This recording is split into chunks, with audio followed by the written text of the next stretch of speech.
Hello, everybody. Welcome to the New Wellness Show. My name is Marie-France Garon, and I am here today with Sean Olson. Sean is a former fitness professional and trainer for many years. And then he now specializes in helping people to get better, get healthy, working from their home. All many different tips that people can do to get in shape and get better from home. So welcome, Sean. Good to be here. Thank you very much. So today we're going to look at the 9 steps to the best night's sleeps every night. Yeah, fantastic. That's a very interesting, Sean, because there's so many people that have trouble sleeping. And I was just having a discussion, not long ago with my friend. And then those people that don't have problems sleeping have no idea what it is not to sleep well. And so we need all the help. So we have 9 steps that we're going to go through with you. Perfect. Yep. Okay. So now tell us about bedtime. What time should we go to bed? Okay. Yes. So the number one thing we're going to talk about today is how to choose a bedtime.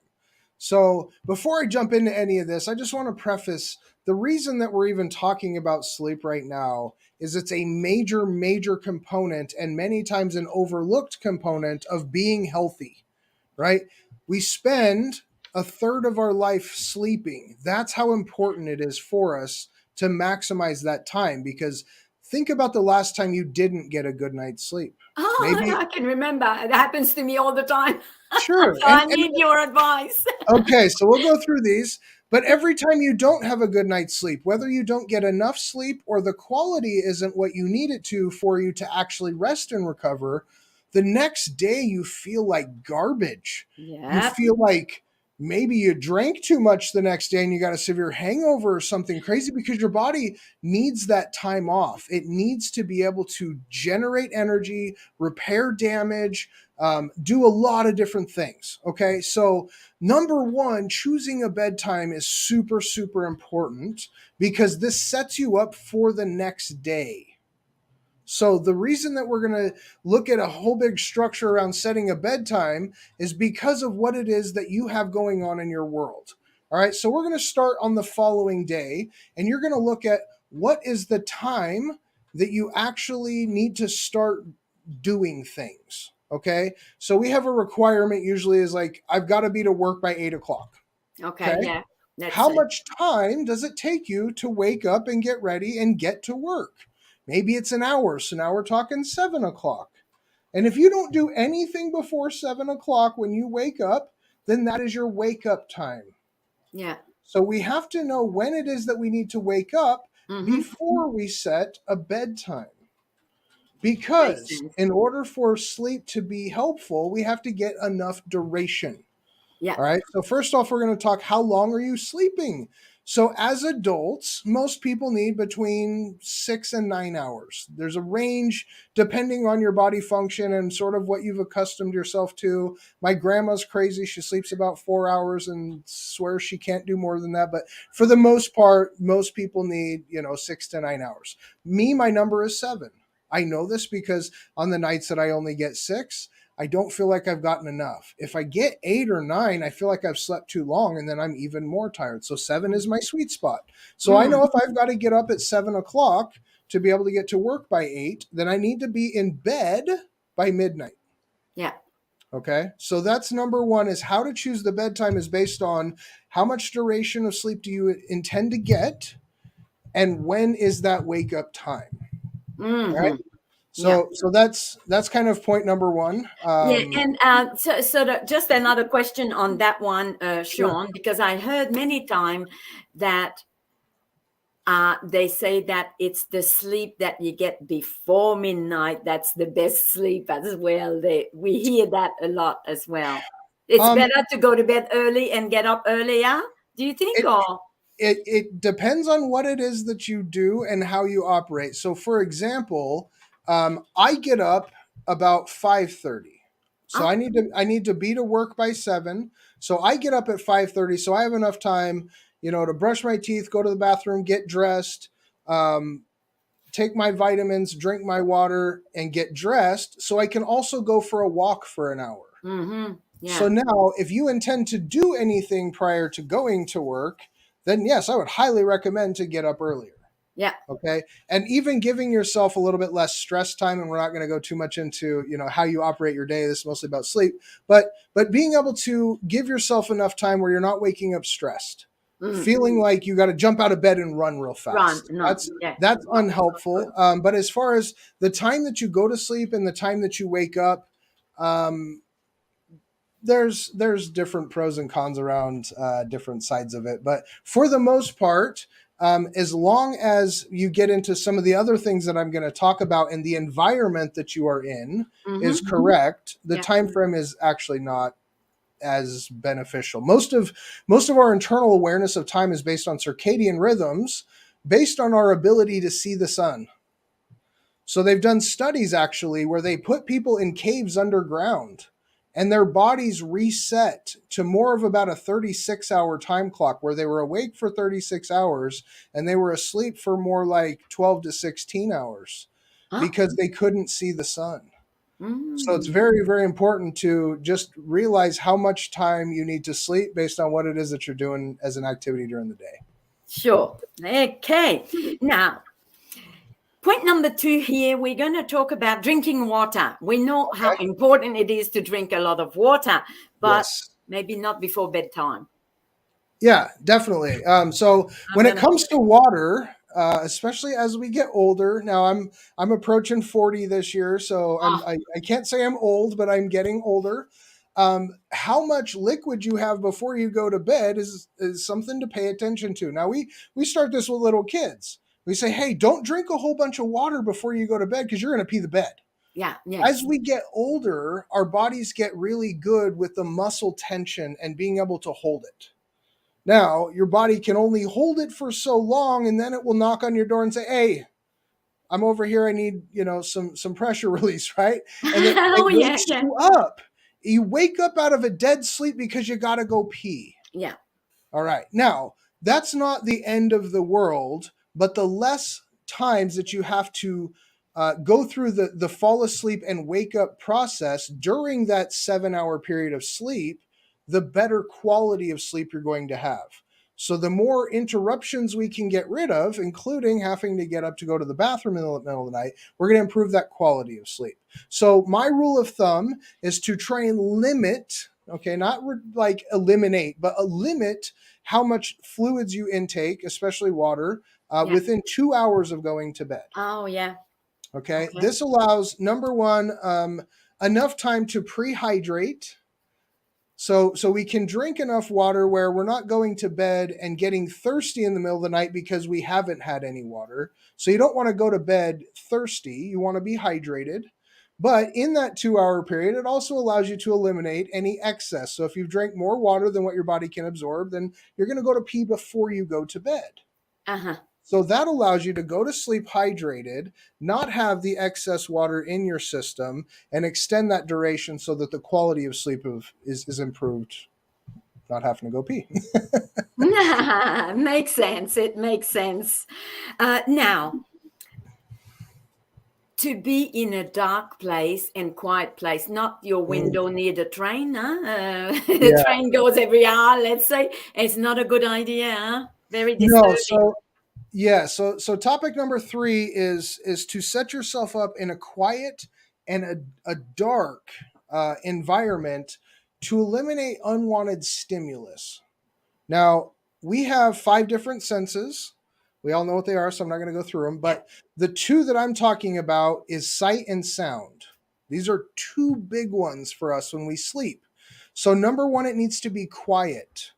If you Yeah. have a TV playing in the background, especially if it has variable tones, Ah, so yeah. background noise is not necessarily the problem, it's the sharp injection of tone that stimulates the auditory senses. So if you are listening to something and it's consistent, your mind turns it off. So there are Okay. background noises that are beneficial, and I'm not going to go into too much of the science stuff. But if you have something where you're watching TV, and sometimes it's loud and sometimes it's quiet, on those spikes of sound, it stimulates the auditory senses. And when we have our auditory senses turned on so that we can receive the sound, it turns off the hormone production for melatonin. Oh, So as you have these influxions of sound, it decycles your body from the sleep cycle.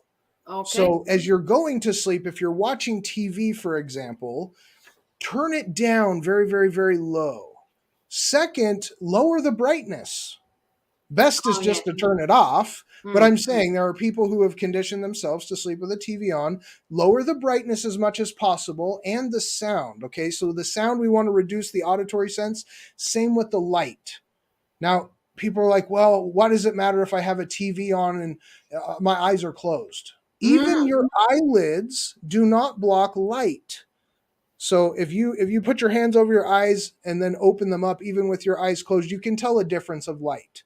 yeah. So the light from the TV actually penetrates through your eyelids and into your eyeballs and stimulates the visual senses. So similar to the auditory, when we're trying to receive information, it stimulates that part, which then turns off the things that we need to get us to sleep or to keep us asleep. So Mm-hmm. same kind of thing during the middle of the night. You don't want to wake up to the TV because now you've turned off that production of melatonin that gets you into those deep REM sleep. So Mm. very, very important to have as much control over quietness and light as you And set up as your you sleep said, it's environment. so true that so many people have gotten used to sleep with the TV and or some radio show or anything like that, and it's very disturbing, as I can hear. Yeah. Not a positive All thing. right. Now, the room temperature is important too. Yes, very similar to sight and sound. Feeling is another sense. So if we have an abundance of heat, not only does our body feel that, but we start to stimulate. And we do this by sweating. And Yeah. so, number one is we are dehydrating ourselves. So, we have a higher likelihood to have to want to wake up and drink some water to rehydrate. But number two is you have stimulated your body to start another production inside of itself to compensate for too much heat. Uh-huh. Normally, it doesn't get too cold inside of your room. Almost never. Unless you are just blasting the air conditioner and you've got a fan blowing in your face and you went to bed wet or something. I don't know. But very rarely do we have it too cool. Most of the time it's on the hotter end of the spectrum. So setting yourself up in a cool environment allows your body to regulate its own natural heat in the blanket that you're probably using, but not to a point where it's stimulated. So we have a natural regulator inside of our body to stay at a certain temperature. If we get too cold, this is where we shiver to try and warm ourselves back up. I don't know how many people have ever woke up in bed shivering. You're wearing a blanket, probably not. Yeah. But you've probably woken up hot, maybe sweating a little bit because you didn't set the environment up correctly. So, the number one thing for me is in order to control the temperature, I do actually run a fan in my room. All So right. again, it does create a background noise, but because it's constant, your body tunes it out. It's not a consistent stimulation. Yeah. Number two, it helps circulate the air. But the big one is I turn the heat down in my house's temperature. So Mm. when I go to bed, I run it at a cooler temperature for the entire house. Yeah. And then when we wake back up, we turn the heat back up. So being able to keep it nice and cool in my room allows me to avoid that sweating situation. It also helps to not get as much sweat on your bed and your pillows and all of those sorts of Of things. course. Yeah. So we Yeah. have that natural tendency to sweat Mm. frequently as we Mm. sleep. So Window open if it's not, like here we're in country, it's no noise. yes. It's a good idea, fresh air. Yeah. That is depending on the outside. And again, if you open the window, you're letting go of some of this control of the environment. So I will say I have my window open, but I also live in a very quiet Yeah. environment where I don't Mm. have too loud a noise too often. So I also, if you need to open a window and you have access to more than one, open the one that's the farthest away from you. The Yeah. Oh, closer yes. you are to the window, the louder the noises seem to be. Yeah. So if you have to open a window, yeah, use the far one if you can. Yeah.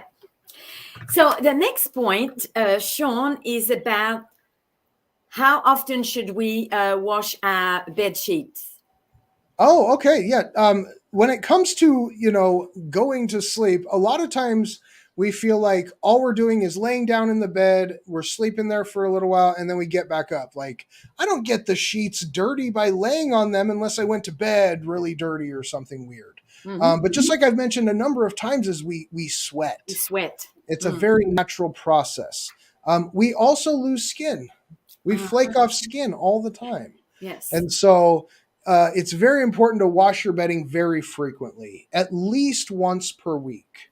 Yeah. Okay. I don't want to go into statistics about how much we sweat because that varies per person or whatever, but it can be several liters a week, depending on how your body works, what temperature you're at, all that sort of thing. And Multiply so by two when you're yeah, two people. multiple people, exactly. So it's very, very important not only to, just get rid of that bacteria sort of breeding environment, Yeah. health wise, but how good does it feel to get Uh, into a fresh, clean pair of sheets, yeah. right? Yeah. You It know, does. so that setting up of the environment also is very important because it gets you excited to go to bed.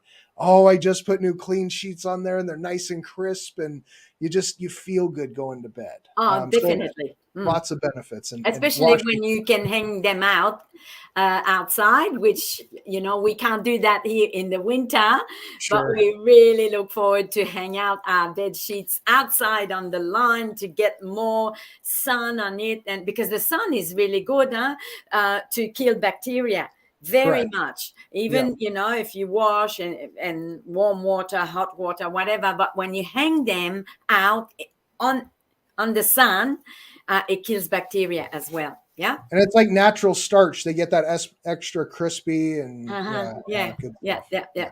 Now, what about a mattress? Should we buy a very expensive one? What should Yeah, we do that's a about our good question. mattress? So mattresses vary a lot for a lot of reasons. So when it comes to what kind of mattress you need, that is going to depend on you specifically. I prefer a firm mattress. Yeah. Yep. I'm a pretty big dude. I need some extra support. But I like to be able to really keep my posture correct. Mm, yeah. So I also sleep with a body pillow that allows me to, control these factors. The more soft a bed is, the softer a bed is. That's better terminology. The more you're going to have that effect of a cradle, where the spine can bend and that sort of thing. So for lighter people, people who don't weigh as much, you can actually get away with a softer bed. Yeah. Usually, the bigger you are, the more you weigh, the firmer it tends to be that a mattress will support you. Sure. Now, as far as price of a mattress, that's also really varied depending on what brand you're getting, where you live, what kind of mattress it is. So, for example, you get a standard, just square mattress and it doesn't have any pillow tops or anything. You can get a fairly cheap one. But if you get the ones that are like, separated in the middle and you can adjust the pressures and they have inclines, and I mean, you can spend 10 grand on a bed. Yeah. What I will tell you, regardless, is buy the best bed that you can afford. Mm-hmm. You spend 1/3 of your life in bed. Yeah. This is not a place where you want to skimp on how much you are spending on a bed. Mm. Now, as far as mattresses go, you're not going to keep this forever. Okay. So I don't want you to always have to go to the highest end possible, spending 10 grand on a mattress. You better get the best dang mattress ever. But every 5 to 8 years, you need to replace them. We're Oh, sweating in them every single night. We are shedding skin cells. The average bed doubles in weight in 5 to 8 years oh, wow. because And it then goes into they the bed sell you working. beds that are guaranteed 30 years, things like that. There's no need for that. Unless they are just environment proof somehow. I've never met one of those beds, so Okay. that would be tough for me. But those are also probably more the $10,000 range that most people aren't buying. So yes, the more you spend on a bed, the higher likelihood it is going to last a longer time frame. But on average, the general typical bed is 5 to 8 years of lifespan, and you want to replace it not only because they break down and they don't have the same support, but Yeah. they're holding all that stuff they've been collecting for several Yeah. years. So it's a health thing. Uh-huh. Okay. But then what about the pillows? Same? Similar. So again, pillows are not thousands of dollars. You can Yeah. get them for as cheap as $10 or as much as several hundred, depending on the kind of pillow that you're looking for.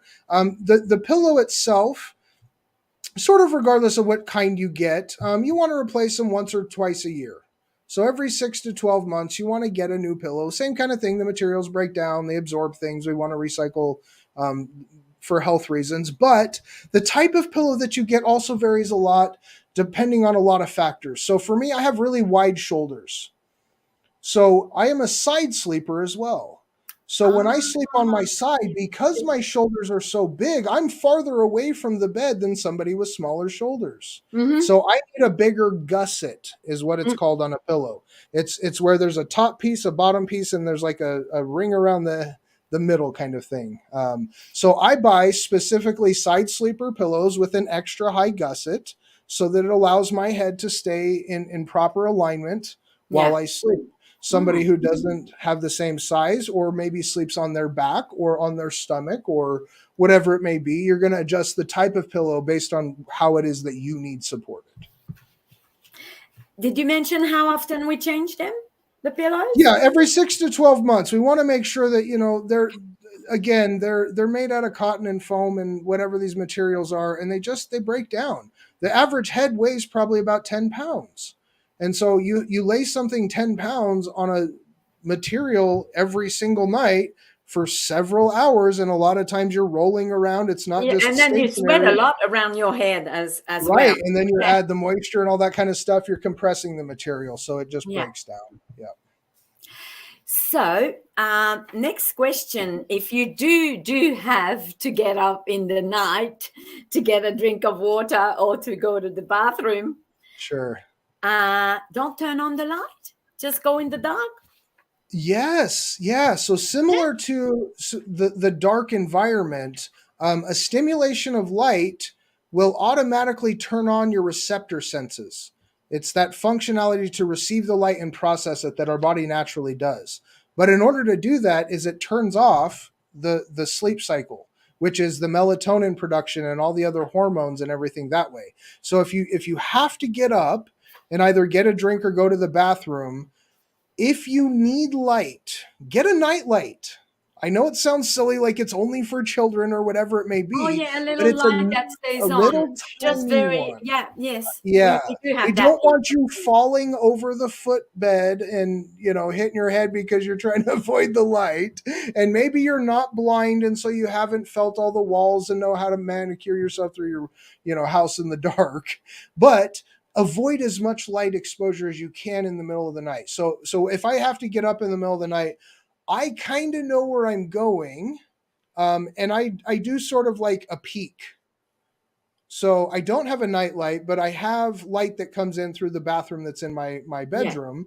And so I will just open my eye enough to see where I'm going and then close my eyes and sort of walk and then open yeah. a little bit and then make sure I get there. And then, I'm going to the bathroom with my eyes closed and then repeat the process. So literally, like, even if there is light, I'm trying to avoid as much as possible while I'm getting there and coming back.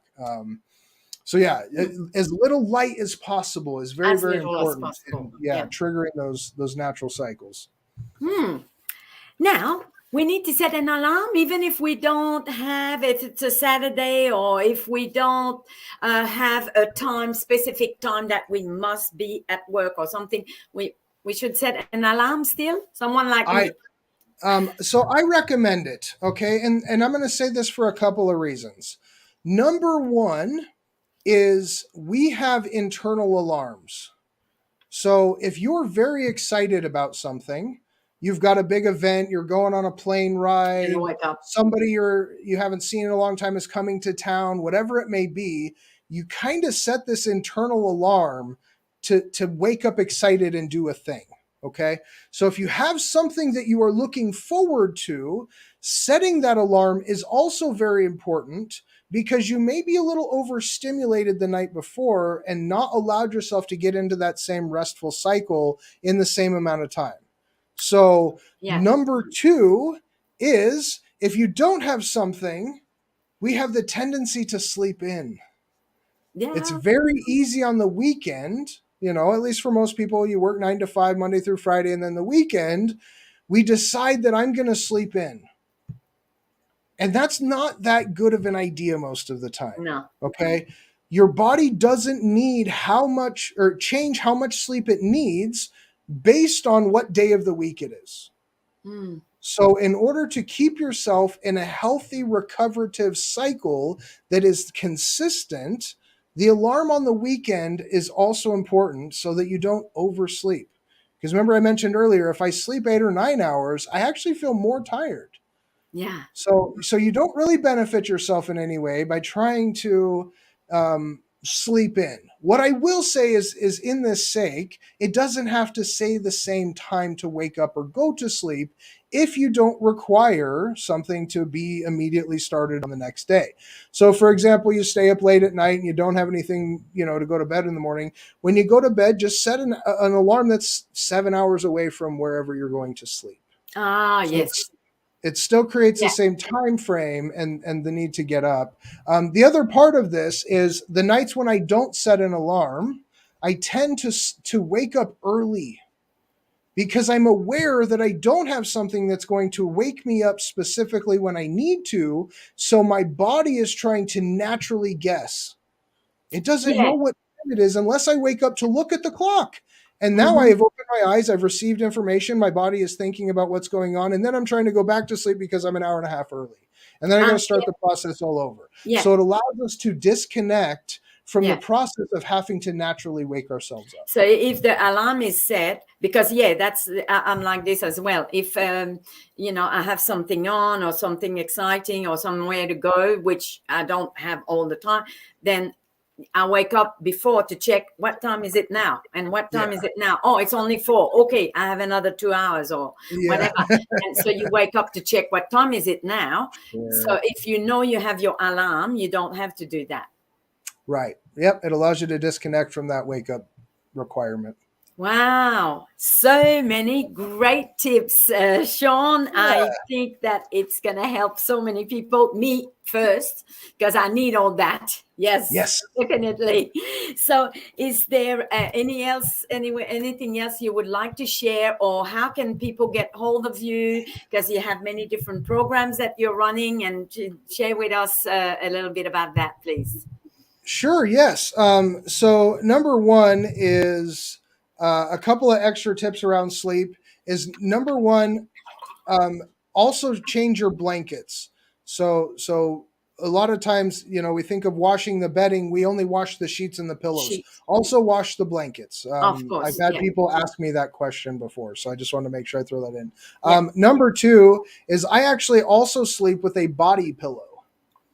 So this is something that is long enough. It's about my height, but it allows me to have something to rest my arms on. So again, because I have wide shoulders, if I don't have something to hold, there's a big drop Yeah, from me to the yeah. bed. So it allows me to stay in position, and it's long enough that I can put it between my knees, which separates so my hips are also in line as a natural posture piece.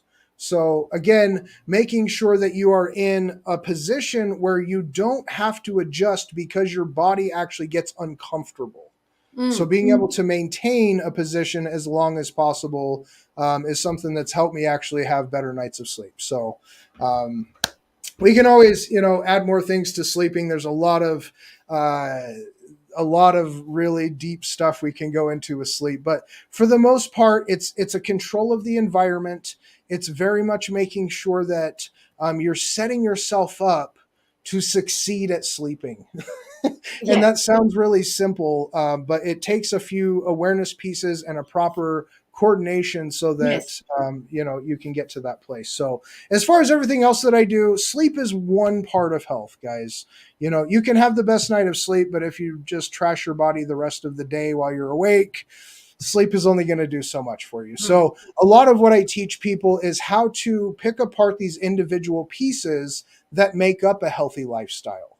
So again, we're going to be coming back week after week here with several different topics that are yes, health related, and we're going to break down the individual pieces that need to be paid attention to so that we can encompass that overall healthy lifestyle. So one of the other pieces that I'm working on right now is a walking challenge. We talked about this a little bit last week, but yes, going for a daily walk is something that has magnified my ability to maintain my health with very little effort. So if you guys are looking for something as simple as walking to help boost your fitness and start the weight loss process, you can head to challengewalking.com. yep. There is a $7 challenge for 30 days of walking that we got going on right now. We just started that yesterday, so we Oh, have signups that are now for the next round of the challenge. So okay. if you want to get in on that, it is limited. I only have so many spaces available because I am directly involved in it.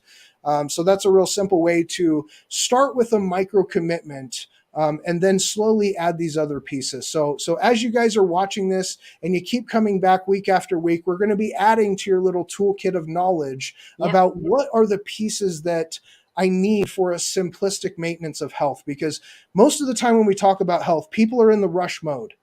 How do I get out there and get a six pack in 6 weeks? Like Yeah. it first of all isn't healthy if you're able to do that. And secondly, what you did to do that was very extreme and probably not sustainable for the rest of your life. Hmm. Nobody wants to be healthy for 3 weeks. They No. want to be healthy forever. Mm. Nobody needs six pack abs to be healthy. You need to be able to have a balance between the output and the results. So, what I've done is I've simplified all of the steps that are actually necessary and put it into a system that is sustainably followable and it's consistent, it works. Very excited about it. So, I don't want to go too far with that, but if you guys also have any questions for me, you can also hit me up directly on Facebook and Messenger. That's a Yep. real easy way to get a hold of me there. Excellent. Is there a link that we can put in the groups? Challengewalking.com. Okay, challengewalking.com. Yeah, that's the Excellent. way. Okay. Well, thank you so much, Sean. I have learned a lot. I mean, it's quite simple when you think about it, what you shared, but it makes a lot of sense to apply those little things. Very simple, easy to do, easy Yeah, not to do. sure. But if you want to sleep better, start applying those 9 steps and see the difference, huh? Absolutely. All right, Sean. Thank you. We'll see you again next week. All right, guys, enjoy your day. Okay. Thanks, everyone, for being here with us. And we'll see you again very soon next week.